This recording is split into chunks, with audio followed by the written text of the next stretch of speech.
Hi guys, this is Mrs. Escarell, coming to you live from my bedroom. Um, this feels kind of weird to me having to do this on a Zoom because I don't get to see all your beautiful faces, but I guess we're all going to get used to it. So we are going to start reading the novel Their Eyes Were Watching God, which is so good. But in order for us to, understand the story, I always like to give you some historical background. So this is just a short, background lesson for you in understanding the setting of the story and a little bit about the author, who lived in the actual town where the story takes place, and a lot of the characters were most likely based on real people. So anyways, let's get started. Let me click on my present button here. I'm going to take my face off right now so that you can see the slides that I'm showing you without my face in the way. So let me close that out. Okay, so hide that too. All right, so Zora Neale Hurston. This is a picture of Zora. She was born in Alabama in 1891. She's the child of former slaves. When she was a toddler, they moved to the town of Eatonville, Florida, from Alabama. And her father was a preacher in the town. Even though she was born in 1891, at a certain point in her life, she said that she was born in 1901 and that she was actually born in Eatonville and not Alabama. And she continued to live the rest of her life being 10 years younger than what she, saying she was 10 years younger than what she actually was, which, hey, more power to her. The town of Eatonville, Florida, where she comes from, is really important because, again, it is the major setting for our story. Our story takes place in the late 1800s, early 1900s, and chronicles the start of the town, and then goes further from there. The town of Eatonville was founded by freed Black men in 1887 and was a self-sufficient Black community, which was pretty unique for that time period because it was really hard for freed Black slaves to, find the money and the help required to found a town. But there was a group of men who were able to do that.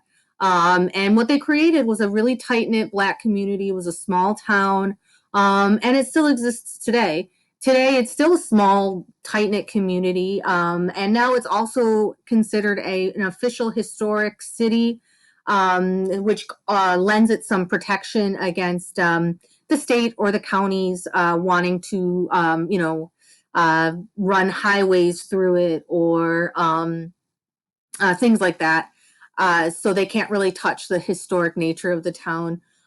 This is the town's crest, I guess you could say. Let me turn my pointer. And it says the town that freedom built, and you can see here the workers of the town. Again, it's a rural town in Eatonville, or Eatonville is a rural town. It's a country town in the South. This just gives you the idea of what kind of town it was and when it was established. Here is Eatonville on the map. I put two different maps so you could see. Okay, so Eatonville here is, this is the state of Florida, the Orlando area. Eatonville is north of Orlando. Now, at the time, Orlando was not the built-up metropolitan city that we know of today with the theme parks and Universal Studios and all of that. It was just a regular old town in Florida. It was the city. And Eatonville was north of that. So another reason why it needs that historic, what's the word I'm looking for, designation is because, it is so close to a major metropolitan area that it, the urban could, crawl and sprawl into Eatonville, but it can't because it's a historic city. Anyways, so to give you an idea, and then at a certain point in our story, if we look over at this map, you'll see here down at the bottom of Florida is the Everglades, which is the swampy area. It's where you think of when you think of crocodiles and all of that stuff. At a certain point in the story, our main character, Janie, is going to travel down to the Everglades to work on a bean farm. And so this is just to give you a visual representation of what that where it's at in the state. Here are some pictures of Eatonville that I found, just some historic pictures. This would have been a picture of one of their, looks like it could have been their main street. Where I found it didn't say if it was the main street or not, but you can see here it's a rural town. It has dirt roads. This is another picture that would be from the early 20th century, the town of Eatonville. And you can see here, which is interesting, is you see, whites in these cars driving through, and they would have passed through maybe on their way to Orlando or maybe to see the town of Eatonville, but these would have been considered tourists. Most people still had, were using horse and buggy. The local whites and the blacks of the area would have had the horse and buggy most likely. But the tourists would have come through on their automobiles, which probably would have been quite a sight back then if you'd never seen one before. Here's the school of the town. Just looks like a regular old house, but that was the school of the town.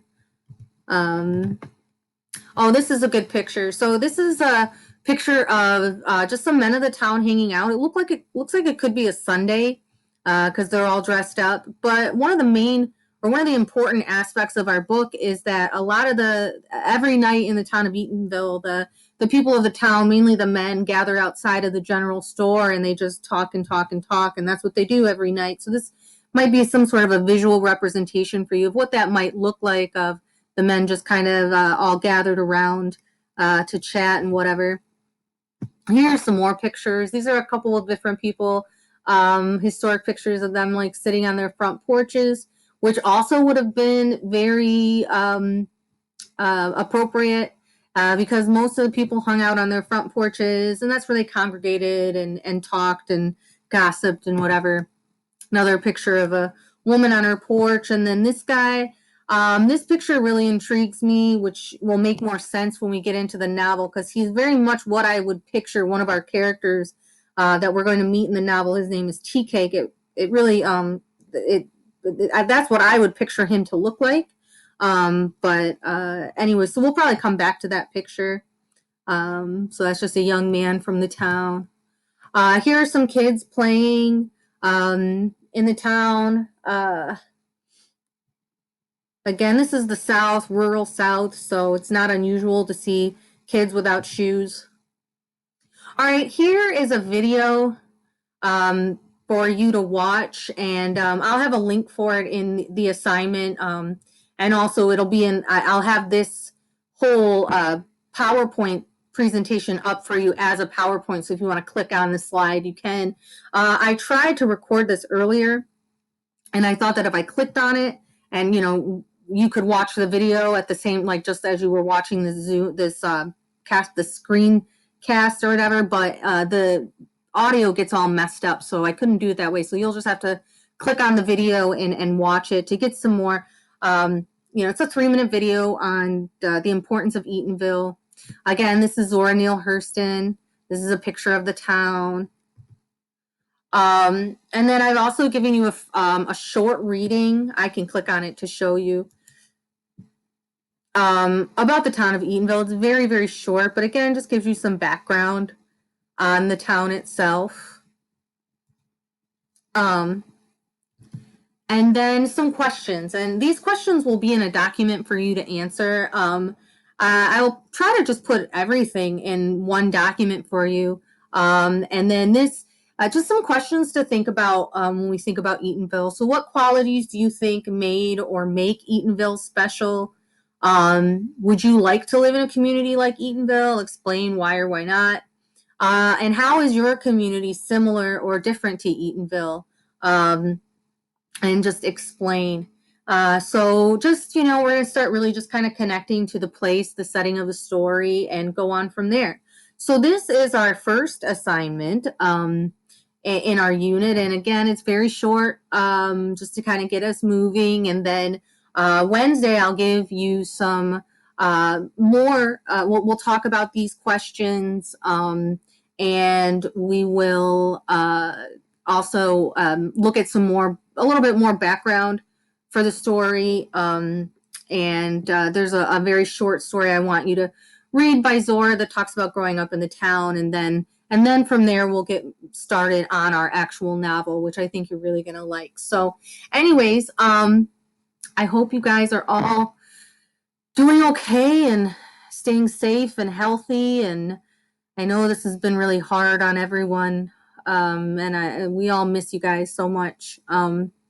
So if you need anything, please reach out to either me or Miss Pugh, and we will be here for whatever you need.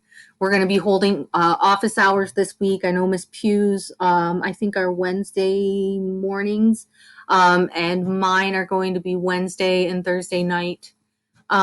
So anyways, but we'll post those on Google Classroom for you to see. So anyways, take care. I will see you, well, not really see you, but I will talk to you again on Wednesday. And again, we miss you, and take care. Okay, bye.